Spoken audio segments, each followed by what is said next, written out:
Friends welcome to killer channel. Friends ఎవరైనా మా ఛానల్ని సబ్స్క్రైబ్ చేసుకోకపోతే సబ్స్క్రైబ్ చేసుకోండి. ఎవరైనా మీ డాగ్స్ కానీ మీ పెట్స్ కానీ అమ్మాలనుకుంటే మా ఛానల్ వాట్సాప్ నెంబర్కి మెసేజ్ పెట్టండి. ఫ్రెండ్స్ ఇవాళ మీకోసం top quality show quality European line puppies తీసుకురావడం జరిగింది. ఇది హైదరాబాద్ దగ్గర ఈసీఎల్లో అవైలబిలిటీలో ఉన్నాయి. అండ్ దీని ఓనర్ ఏం చెప్పారంటే వీలైతే ట్రాన్స్పోర్టేషన్ ఫెసిలిటీ అయితే all over Andhra Pradesh and Telangana మొత్తం ప్రొవైడ్ చేస్తామని చెప్పడం జరిగింది. అది కూడా ఫ్రీ ట్రాన్స్పోర్టేషన్ అని చెప్పారు ఫ్రెండ్స్. అండ్ వీళ్ళ దగ్గర ఆల్ టైప్ ఆఫ్ బ్రీడ్స్ అవైలబుల్లో ఉన్నాయని చెప్పడం జరిగింది. అండ్ వీళ్ళన్ని పప్పీస్ అన్ని డాక్టర్తో చెకప్ చేయించి ఫస్ట్ వ్యాక్సినేషన్ వేయించామని కూడా చెప్పడం జరిగింది ఫ్రెండ్స్. అండ్ డీవార్మింగ్ కూడా కంప్లీట్ అయిపోయిందంట.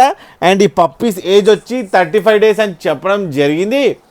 And male and female pups అవైలబుల్లో ఉన్నాయని చెప్పారు. అండ్ మేల్ పప్పీకి ఏమో 14K అండ్ ఫీమేల్ పప్పీకి ఏమో 12K డిమాండ్ చేస్తున్నారు. అండ్ రేట్లో స్లైట్గా నెగోషియబుల్ ఉందని చెప్పడం జరిగింది. ఫ్రెండ్స్ మీరు చూడొచ్చు పప్పీస్ ఎంత యాక్టివ్గా ఎంత హెల్తీగా ఎంత క్యూట్గా ఉన్నాయో కింద వీడియోలో. మీకు ఎవరికైనా నచ్చితే టైటిల్లో కాంటాక్ట్ నెంబర్ ఇస్తాను, కాంటాక్ట్ అవ్వండి, మాట్లాడండి, తీసుకోండి ఫ్రెండ్స్. అలాగే ఒక్కసారి డీల్ సెట్ అయిన తర్వాత అన్ని డీటెయిల్స్ బాగా చెక్ చేసిన తర్వాతనే మనీ పంపాలని కోరుకుంటున్నాం ఫ్రెండ్స్. అండ్ కింద ఫాదర్ ఫోటో కూడా పెట్టడం జరిగింది, అది కూడా చూడండి ఫ్రెండ్స్. అలాగే మీరు కిల్లర్ ఛానల్ నుంచి ఫోన్ చేస్తున్నామని చెప్తే స్పెషల్ డిస్కౌంట్ కూడా ఇస్తారు ఫ్రెండ్స్. అలాగే మా ఛానల్ని సబ్స్క్రైబ్ చేయడం మాత్రం మర్చిపోకండి ఫ్రెండ్స్.